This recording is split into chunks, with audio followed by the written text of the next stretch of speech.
what is so essential are the roles that these fatty acids play within our metabolic and our cellular structures. This is key to our genetic design.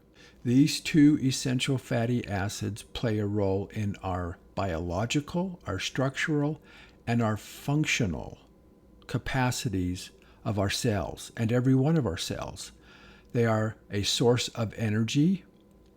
They are a constituent of our cellular membranes. They act as permeability and transport structures through our cellular membranes, not only our nuclear cell, but also the mitochondria within our cells. Omega-3 and omega-6 are very important, and they are only obtained through our diet.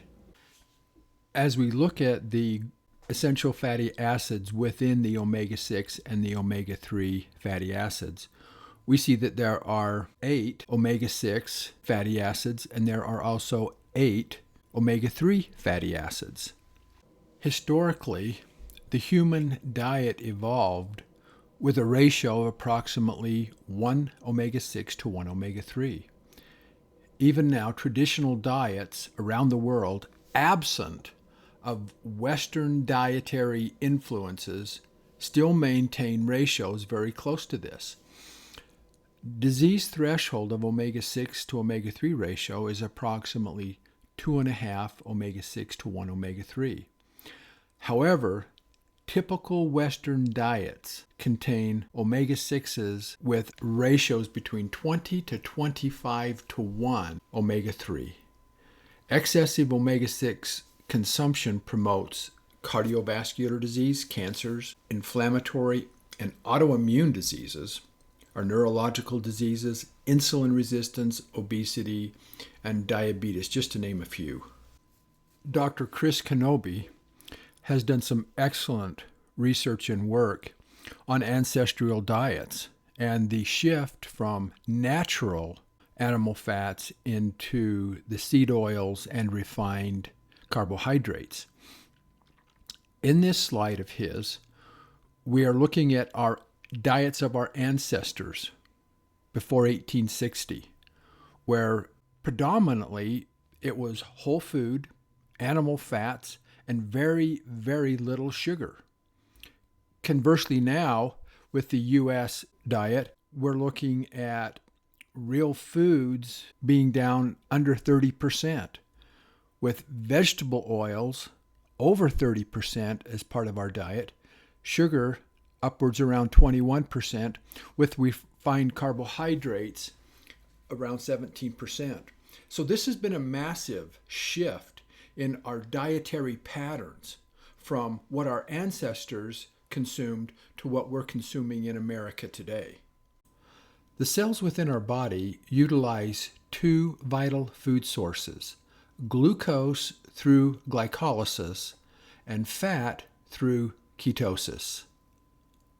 Various organs within our bodies utilize these different fuel sources. For example, the brain metabolizes more glucose, where the heart can metabolize more fats. For decades, our current dietary narrative has been to demonize the natural animal fats as unhealthy, harmful, and even disease-promoting. And in their place, seed oils have been touted as a healthy alternative. Not all these seed oils have the same oxidizing potential as others. Coconut oil has 11,700 milligrams of saturated fat or oil, with only 200 milligrams of polyunsaturated fat and 800 monounsaturated fat. It has the highest non-oxidizing stability rating of 44.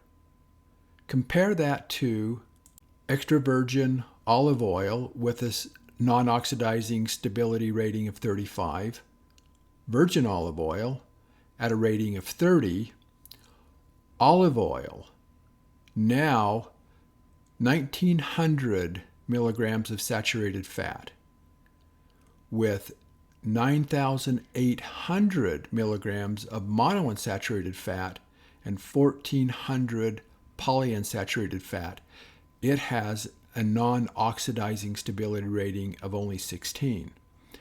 Avocado oil, 1,600 milligrams of saturated fat, 9,900 milligrams of monounsaturated fat, and 1,900 milligrams of polyunsaturated fat, and it lowers the non-oxidizing stability rating down to 10. In comparing the types of fat with their amounts of saturated, monounsaturated, and polyunsaturated fats, and looking at the omega-6 to 3 ratio, we get an indication of the oxidation potential. Those fats high in saturated fat are very stable and non-oxidizing. As the saturated fats decrease and the monounsaturated fats increase, we begin to see a shift in the oxidation potential. Again, as the polyunsaturated fats, which are very unstable and highly oxidative, as they increase, we see a direct correlation in the oxidation potential. So we have those fats which are very healthy, we have fats that are less healthy, and then we have these fats that are extremely unhealthy. All of these fats contain components of saturated, monounsaturated, and polyunsaturated fats. But it's the highest ratios of saturated fat that make it the healthiest and the least oxidative. Coconut oil and butter, especially from grass-fed, are exceptionally stable, high in saturated fat products and very, very healthy. When you look at the history of mankind and degenerative disease, you'll note that we existed for thousands upon thousands of years with virtually none or very little of our population affected by degenerative diseases, even such as cancer. While those rarely occurred, they were from environmental poisons and toxins, which people had access to and partook of. It wasn't until after the introduction of seed oils, which replaced the natural fats like butter, tallow, and lard, did we begin to see the rise and ever-increasing rate of degenerative disease in the U.S. population. For example, the first recorded documented heart attack occurred in the U.S. 1912. Yet in 2023, heart disease killed nearly 681,000 Americans. In the last approximately 100 years, we have gone from less than 1% of the population experiencing any form of degenerative disease to now in excess of 95% experiencing metabolic syndrome and are metabolically unhealthy. 73% are overweight. 60% of the population has at least one metabolic syndrome. 50% have high blood pressure. 45% non-alcoholic fatty liver disease. 43% of our population is obese. 40% have multiple metabolic syndromes. 38% are pre-diabetic. 37% of our population has cardiovascular disease. 12% are full diabetics. We have 18% are severely obese. and we have 5% of the population with cancer. When you compare our degenerative disease history and go back through the centuries, you can see that natural fats from grazing animals for thousands and thousands of years had a very balanced or very close omega-6 to omega-3 ratio. Simply meant the animals didn't get grains. They didn't get seed oils in their diet. And the meats that we consumed as a population were very even, very balanced in the essential fatty acids of omega-6 and omega-3. And for thousands of years, degenerative metabolic diseases did not occur. However, when we switched those fats from natural fats into seed oil-based diets of grains, and we began growing our livestock, our beef, our chicken, our pork, even bison, lamb, all of it, the omega-6 essential fatty acids became more elevated in the tissues of the meat. These elevated levels of omega-6 essential fatty acids are oxidative. That means that they break down and they are not stable within the cell. This causes cellular disruption and structural failure. Omega-3 essential fatty acids are antioxidative. But you can see as we switched from grasses and natural forages and vegetation into seed oil-based diets, we have a very elevated omega-6 oxidative and a very low omega-3 antioxidative ratio. Simply put, when you have far more oxidative components than antioxidative components, you are going to have cellular destruction, metabolic disease, and mitochondrial dysregulation. When you take the seed oils and you refine them and you put them into an oil form and put those into processed foods, you increase the omega-6 oxidative ratio against the omega-3 antioxidation ratio even further. So for example, your palm oil is in excess of 40 to 1. Refined corn oil is in excess of 80 omega-6s to 1 omega-3. Cottonseed oil is over 100 to 1. Rice bran is over 130 to 1. Sesame oil is nearly 140 to 1, with safflower oil being 150 omega-6s to 1 omega-3. There is no potential way for the antioxidants to deal with this kind of overload of oxidative components. And thus we see a massive escalation in degenerative diseases from seed or vegetable oils. So what really is the omega balance in our foods, and why is it even important to our health? There are two essential fatty acid groups that we must obtain from our food, our diet, because our bodies don't make them, and we have to have them. The first essential fatty acid groups are the omega-6s. The second group are the omega-3s. Now, omega-6s are generally known to be oxidative, while omega-3s are generally known to be antioxidative.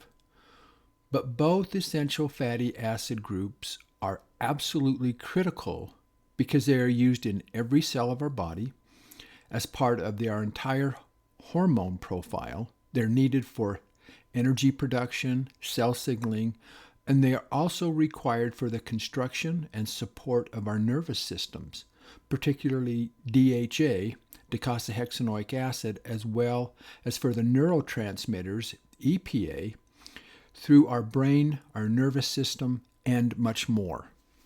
Both essential fatty acids of omega-6 and omega-3 play vital but very different roles in our cellular health and our cell functions.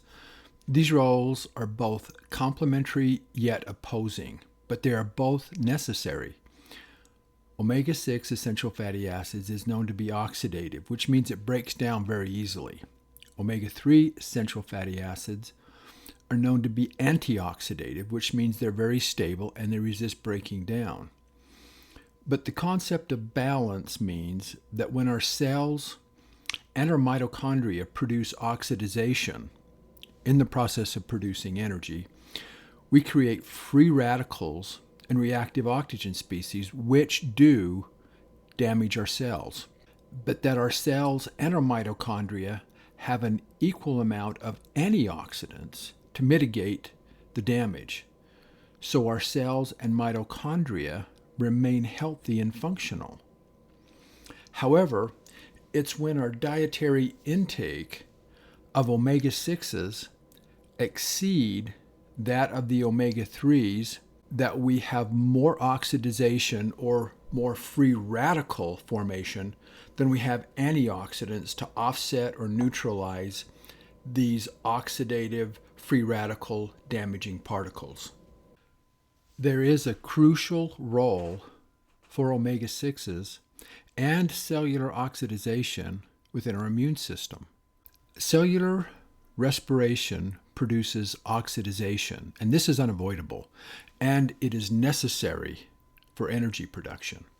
As a result of energy being produced in our cell and our mitochondria, oxidative components such as free radicals in the form of hydrogen peroxide and reactive oxygen species is a superoxide and are used by our bodies in very essential and beneficial ways.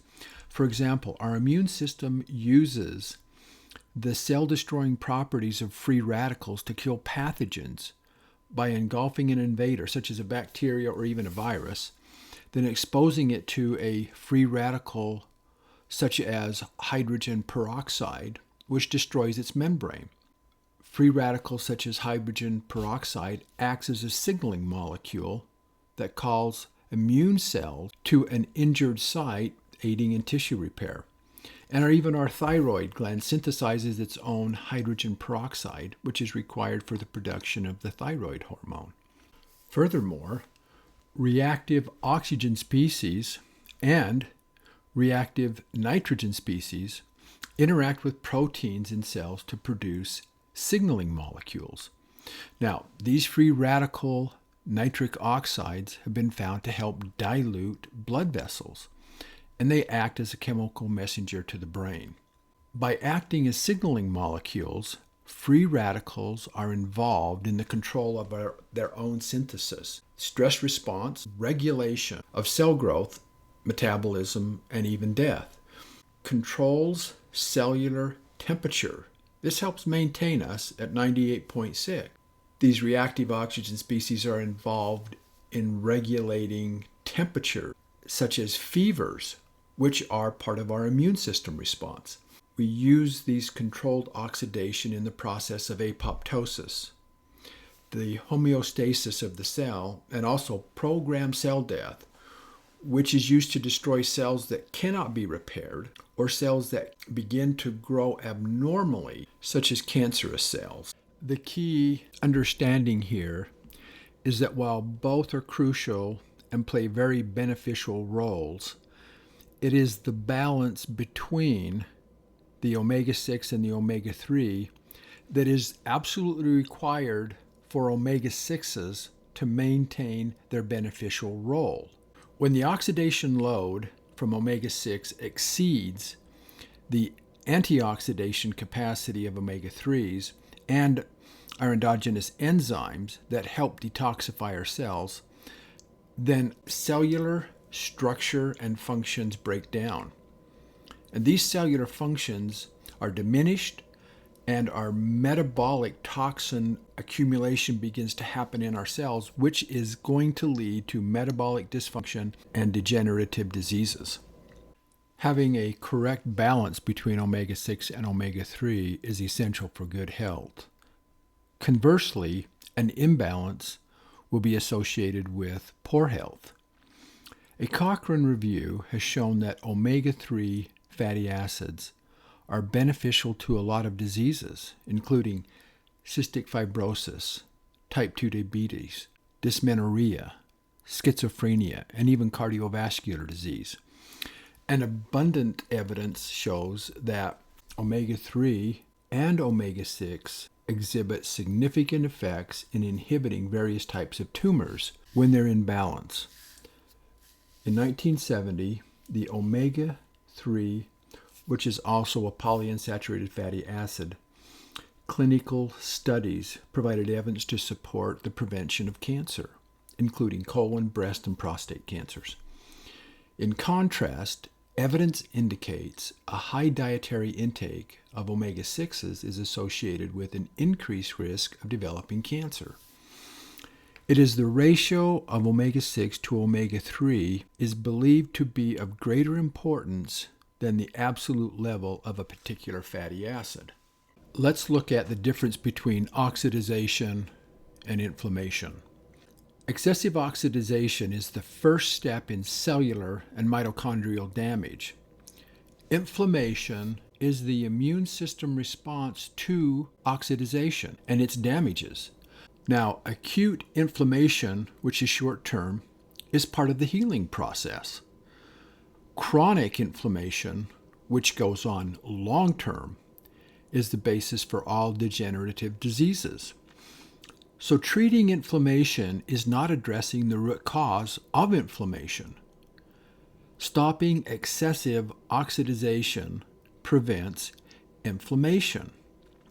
So our focus and our educational materials will focus on what is causing excessive oxidation or free radical reactive oxygen species damage to our cells and mitochondria, and what we can do to eat and bring our essential fatty acid ratios of these omega-6s and these omega-3s back into a balance that our metabolic system's genetic design was intended to function properly at. So let's go back and take a look at the history of degenerative diseases. For millennium, we subsisted on natural meats and natural foods. So when was the shift that began the process of changing our natural human diet into what we have today? Well, if we go back, about 1850 is when the first processed foods began to show up. 1866 was the introduction of cottonseed oil into food. And in the 1870s, with the invention of the roller mill versus the stone grinding, we began the process of refining flour. Margarine was mixed with animal fats in the 1870s, and vegetable and seed oils became much more common in the 1880s. 1911, Procter & Gamble brought out Crisco, and our margarines and seed oils became much more prevalent in the 1940s. We brought in high fructose corn syrup in the late 1950s, and by 1960 and by 1970, our government got involved in the USDA recommended food pyramid program, which was eliminating fats and going to a high carb diet. U.S. dietary guidelines were put in place in the 1980s, which was low fat diet and high carb. By then, 63% of the U.S. diet consisted of processed food. A third is seed oils. And so within 100 years or slightly more, we had gone from naturally occurring animal fats to predominantly vegetable and seed oil-based fats in our diet. It is our premise that seed oils are the major driver of degenerative diseases by causing metabolic syndrome and dysfunction. In the last 100 years, we now have an epidemic level of degenerative diseases that had never occurred in the human family. The effects of excessive omega-6 seed oils in our diets is very well documented. There are many studies that show the negative effects of these excessive seed oils: oxidation, inflammation, and degenerative disease. The sources of these omega-6s have been identified as seed oils and primarily processed foods. One major component is often overlooked. What are we feeding our cattle, our poultry, and our pork? And what changes have occurred from our ancestral fats to our modern diet fats? Let's look at the major shift in our meat, particularly cattle, over the last 75 to 100 years. Now, historically, we've grazed cattle. So these are grass-fed and typically grass-finished. Up until the mid-1900s, we really didn't have an alternative until feedlots and antibiotics came along. But naturally grazed, grass-fed, and foraged animals had a healthy omega-6 to omega-3 fatty acid ratio. It was non-oxidative, it wasn't inflammatory. But it took 2.5 to 3 years to produce a marketable sized animal, which, because they're very lean, they have less flavor, but also they have a little bit more of a tough texture because of the length of time to grow them. In a feedlot or grain-fed scenario, they're fed high grain diets with lots of seed oils. Now this is corn, barley, soy, cottonseed, these kind of things. And these are very, very high in omega-6 essential fatty acids. They are highly oxidative and inflammatory. Yet you can produce meat faster, typically around 2 years or a little bit less, with better flavor. So the shift from natural to feedlot kind of began in steps. So you had the USDA begin voluntary grading in 1917. And it began to appear on meat packages 10 years later, 1927. By 1935, approximately 5% of beef came from feedlots. But once we introduced antibiotics into the equation, it shifted. It shifted more to feedlots and packing houses. And we had low grain prices in the 50s. By 1963, 66% of the beef were fed grain diets. And by 2012, 97% of the beef in our grocery stores came from grain-fed feedlot type operations. What livestock eats really matters. Grain-fed with seed oils are high polyunsaturated fats, elevated omega-6s, oxidative and inflammatory, while natural grass-fed meats have saturated fats, high in omega-3s, which are antioxidative and anti-inflammatory. These are tests that we have run on various grains with seed oil and also forages. So let's start with the grain and seed oil. Genetically modified corn varieties can reach nearly 35 omega-6s to 1 omega-3. Oats are approximately 27 omega-6s to 1 omega-3.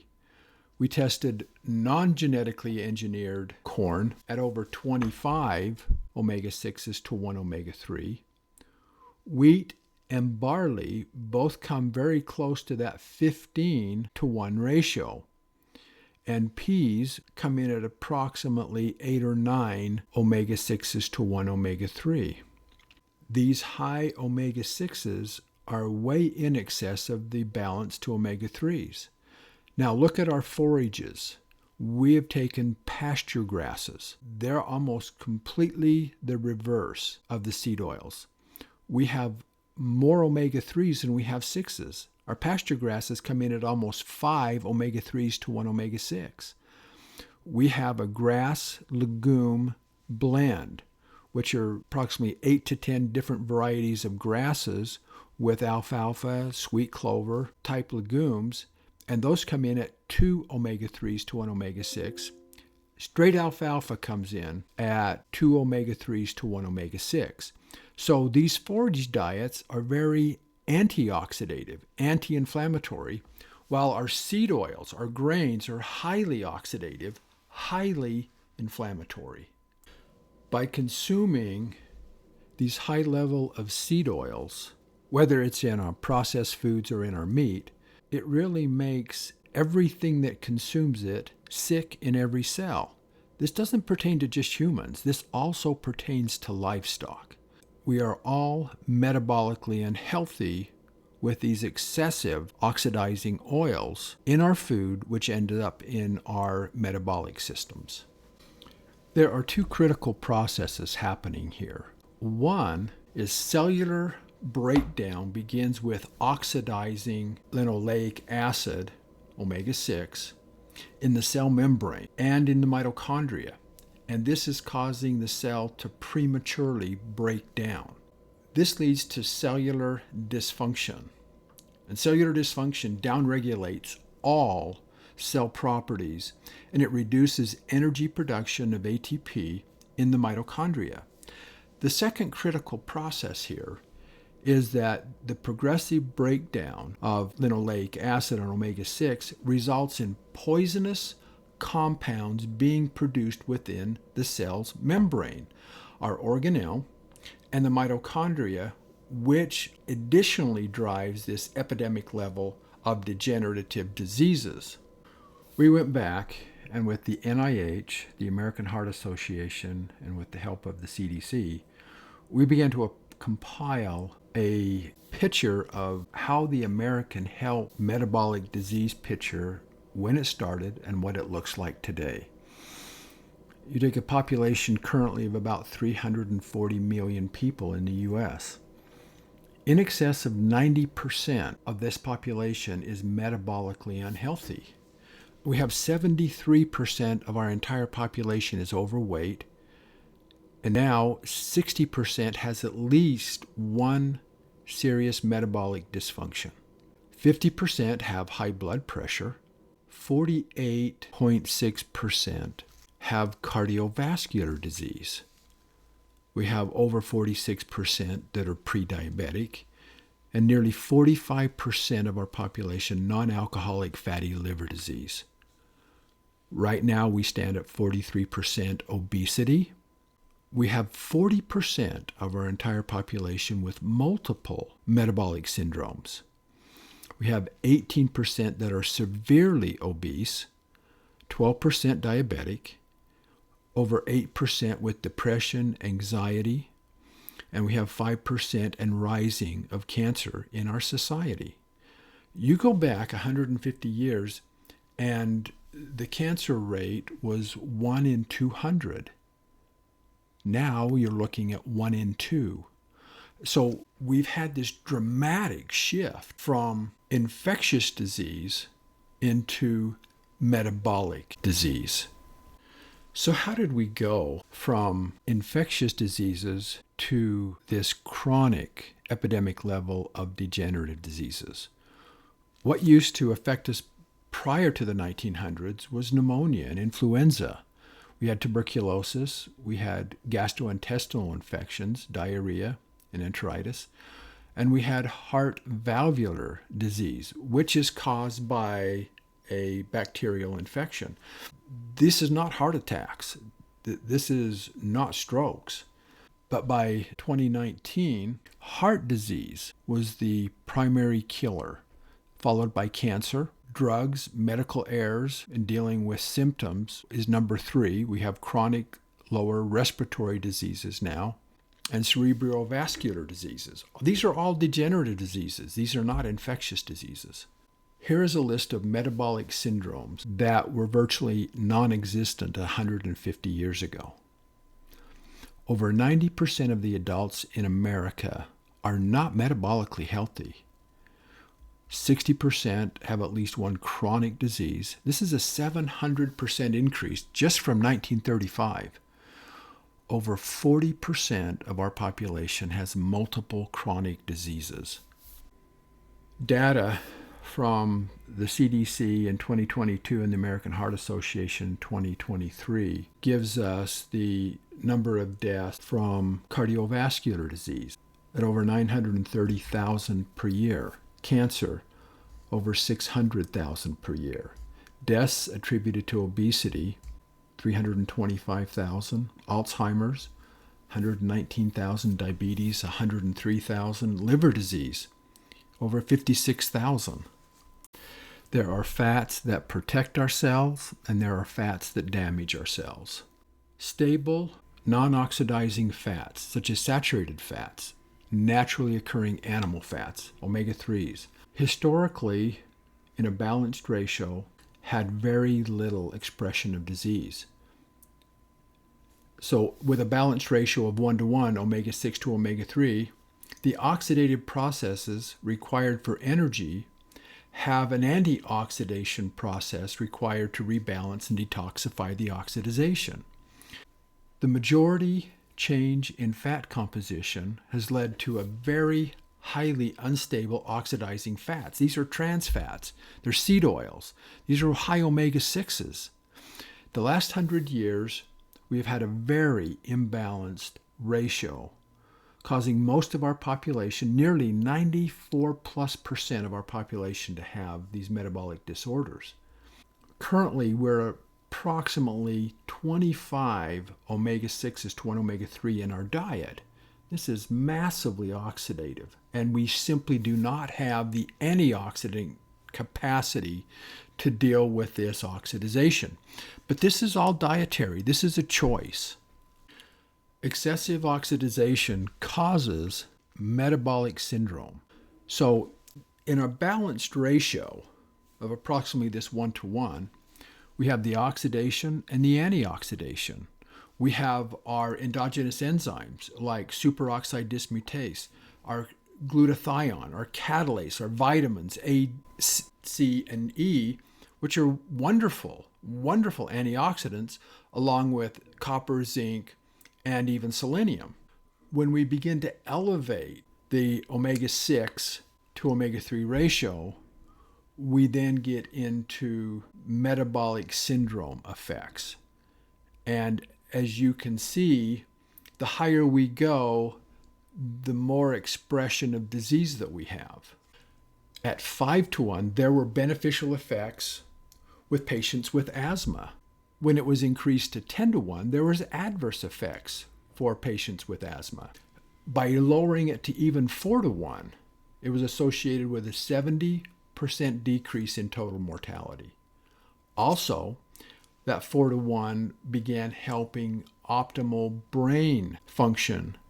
Lower ratios also decrease the incidence of breast cancer. 4:1 associated with a 70% decrease in cardiovascular mortality. At 2.5:1, there was a reduced rectal cell proliferation in colorectal cancers, whereas at high as 4:1, it had no effect. So it's obvious that as the lower we can get those omega-6s and bring them into balance with the omega-3s, the less expression of degenerative disease. At 2 to 3:1, we had suppressed inflammation in patients with rheumatoid arthritis. So the take-home messages here is getting the high omega-6s out of our diet so that we eliminate these metabolic responses that are causing disease in our health. Here's a chart from 1909 to 2009 in the increase of vegetable oil consumption. And this is done by Lena Zeger in April of 2013. And it shows that the increase of vegetable oils in relation to butter, lard, and margarine. While those were relatively stable or in actual decline, the seed oil consumption went massively up over the same period of time. Dr. Fabio has done the research on the various seed oils and plant oils in relation to processed foods. So soybean oil being relatively low, approximately 10 omega-6s to 1 omega-3, where palm oil is in excess of 40 omega-6s to 1 omega-3. Refined corn oil is over 80 to 1. And cottonseed oil is approximately 110 omega-6 to 1 omega-3. Rice bran oil is approximately 130 or more omega-6s to 1 omega-3. Sesame seed oil is even higher, and safflower oil is approximately 150 omega-6s to 1 omega-3. And these are the oils that are predominantly added to processed foods. So it isn't the grain, it's the extracted oils. And they're even a higher concentration of omega-6s than the grains are. In addition to the elevated omega-6 to low omega-3 ratio with the seed oils is the oxidation potential of these seed oils. Here we see that different oils have extremely different oxidation potentials, where in coconut oil is extremely low, beef tallow is extremely low, olive oil is modestly low, canola oil and sunflower oil on the peroxidation index are approximately 40.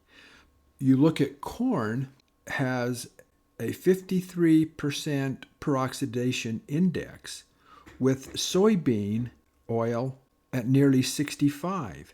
And this is really interesting because when you look at soybean, it has approximately 10 omega-6s to 1 omega-3. And so people think, well, this isn't a very bad oil. However, it's one of the highest oxidating potential oils that we have, which means it breaks down so quickly and so easily. And when these seed oils degrade, they become incredibly toxic oxidation products. Even to make them into a seed oil, a refined seed oil, they have to be heated. But these toxic compounds include 4-hydroxynonenal and cyclic aldehydes like malondialdehyde, which are what cause oxidized low-density lipoprotein, or LDL, associated with heart disease. This is where the foam cell or the plaque formations begin to occur. It is within the oxidized LDL components that come from linoleic acid omega-6 that cause this LDL to become this promoter of cardiovascular disease. Aldehydes also cross-link tau proteins and create neurofibrillary tangles. Thereby, they contribute to the development of neurodegenerative diseases. This is research from Dr. Chris Kenobi and Dr. Mercola. Historically, at least for the last 5,900 years, our ancestors consumed natural, whole foods with meats, either from the ocean or from grass-grazed animals. And these provided a balanced essential fatty acid ratios of the omega-6 and omega-3 at nearly a 1-to-1 ratio, which was very healthy for humankind and also the livestock. But today, due to these numerous shifts in our food systems and the way we raise and feed our livestock, now this is cattle, pork, poultry, even fish, and ourselves now, our intake of omega-6s vastly exceeds the intake of our omega-3 by as much as 20 or 25 to 1. And there's simply not enough antioxidant to offset the oxidative species and the free radical damage from the omega-6s. This is taken from the excellent research of Dr. Chris Kenobi, where we go back to the 1860s, late 1800s, and 99% of added fats came from animals. We have gone from 0 vegetable oil consumption to 80 grams a day in 145 years. This 80 grams of seed oil produces 720 calories. This is a 32% of the U.S. caloric intake. Currently now, 86% of added fats come from vegetable oils. When you go back and look historically, 99% came from animal fats. These high seed oil consumptions have the same effect on our cattle and our livestock as they do on us. Prior to 1850, the omega-6 comprised about 1 to 2% of the human fat tissue. Dietary fats came from saturated animal fats. Currently, omega-6 comprise between 20 and 30% of human fat tissue, and these fats are derived from seed and vegetable oils. The shift can be traced back to the advent of seed oils, trans fats, and hydrogenated vegetable oils. Vegetable and seed oils generate dramatic increase in adipogenesis, or fat creation. 43% of the U.S. population is medically obese. 72% is considered overweight. By 2030, 50% of the U.S. adult population will be obese, continuing to eat this way. Going back to just 1959, linoleic acid in adipose tissue in the U.S. population was 9.1%. 100 years earlier, it was 1 to 2%. By the turn of the century, we were at over 20%, and currently we are in excess of 25% omega-6 linoleic acid in adipose tissue. Again, this is incredible work and research from Dr. Chris Kenobi. Our graft goes back and it begins to overlay the percent of linoleic acid in adipose tissue with metabolic syndrome and metabolic disease in the U.S. population. And you can see that as adipose tissue content of these oxidizing linoleic acid increased, so did disease. All of the metabolic diseases increased proportionately. Let's look at the calorie side of linoleic acid. 150 years ago, we had less than 1% of total calories coming from omega-6 linoleic acid. Currently, it is greater than 30% of total calories coming from omega-6s. Omega-6 consumption, by 1865, it was 2.2 grams per day, less than 1% of our calories. By 1909, we had increased to about 5 grams per day, or approximately 2% of calories. By 1999, we were at 18 grams a day, or 7% of our calories. 2008, 11.8% of calories, 29 grams a day. 2023, over 80 grams per day, in excess of 30% of our calories. You can go back and add the caloric intake of omega-6s, the percent of that in our diets as far as calories and energy production, and you can track the same increase in the rate of disease. Again, Dr. Chris Kenobi's excellent research where they plot the vegetable oil consumption versus the rate of obesity from approximately the 1870s up to just about 2018. Again, relying on Dr. Chris Kenobi's research, you look at the obesity timeline for the U.S. population. Early 19th century, approximately 1% obesity. By 1960, 13%. By 1999, we were over 30% obese in our population. By 2020, we were over 40%. And so on this trajectory, we will hit 50% obesity in our population by 2030. And here's the absolute tragedy in all of this. For over 100 years, we knew that this was all wrong, but it was allowed to continue. In 1918, Dr. Elmer McCullum did a wonderful dietary study on the effects of cottonseed oil versus butterfat given to rats. And what they found was the cottonseed rats grew 60% of their normal size, and they survived less than half the time of rats fed on butterfat that grew to their normal size. While the butterfat rats thrived because they got vitamin A, vitamin D, vitamin K2.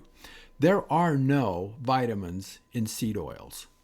Even in 1939, Dr. Weston Price, a dentist, began to accumulate data on nutrition and physical degeneration. He looked at diets from inhabitants with remote contact to then civilization, and he studied their diets with the aspect of health and physical development. And as he took these samples of food back to Cleveland and studied them in his laboratory, he found that these diets contained at least 4 times more minerals as the American diet of his day. Even today, that difference would be even greater. Yet, it was when Price analyzed the fat-soluble vitamins that he realized that the diets of these healthy native groups contained at least 10 times more vitamin A and D than the American diet. And these vitamins are found in animal fats of butter and lard and eggs and fish oil, and foods that are fat-rich cellular membranes like liver and other organ meat, fish eggs, and shellfish. Price described the fat-soluble vitamins as catalysts or activators, upon which the assimilation of all other nutrients depended. It was our uptake of protein, our use of minerals and vitamins. In other words, without the dietary factors found in animal fats, all of the other nutrients largely go to waste. Again, 1957, Dr. Fred Kumerow did his first paper on the toxicity of trans fats at the University of Illinois, but this paper never came to light at the time. Again, in 1988, others began working on it, and it took it to the Food and Drug Administration, and it took from 1988 to 2006 before they would do anything about it. At first, they just required the food industry to add the trans fats to the label. In 2006, the FDA required foods with more than 0.5 gram of trans fats to be listed on the nutritional label. However, if foods contained 0.5 gram or less trans fats, the nutrition label could carry a 0 rating. In 2018, the FDA finally ruled that trans fats was not generally recognized as safe and could no longer be added to food after June of that year. We talked about the roles of omega-6 and omega-3 essential fatty acids in our diets and in our bodies. Historically, Americans consumed animal fats. Currently, we are now consuming high refined seed oils. Seed oils are extremely high in omega-6 essential fatty acids and very low in omega-3 essential fatty acids. However, to obtain optimal health and function in our cells, organs, and our metabolic system, our omega-6 essential fatty acids and omega-3 essential fatty acids must be consumed in our diet at a ratio of approximately 1:1 or very close to that.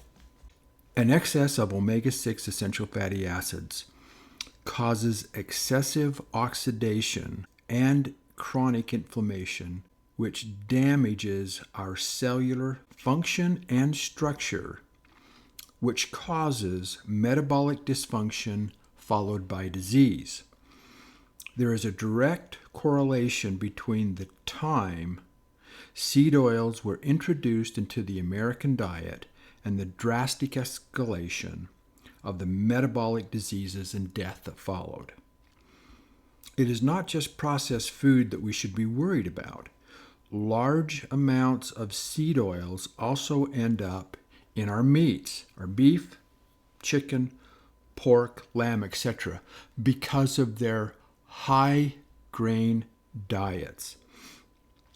Animals given large amounts of grain and corn in their diets have drastic increases in omega-6 essential fatty acids that, in addition to oxidation and inflammation, break down into a host of cellular toxins and poisons. The American population is experiencing an epidemic in degenerative diseases that did not exist 100 years ago.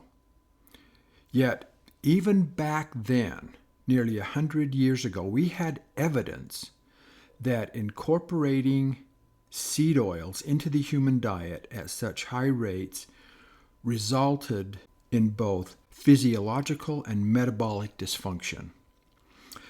This diminished health, life, and especially longevity. Continuously throughout the last 100 years, research and evidence has shown over and over that increasingly higher levels of seed oils aggressively promote degenerative diseases. Yet the agriculture and the food industries continued to aggressively promote and incorporate seed oils into the diets of livestock and humans.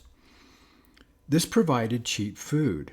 Companies and industries became very profitable, while the U.S. population became sicker and sicker.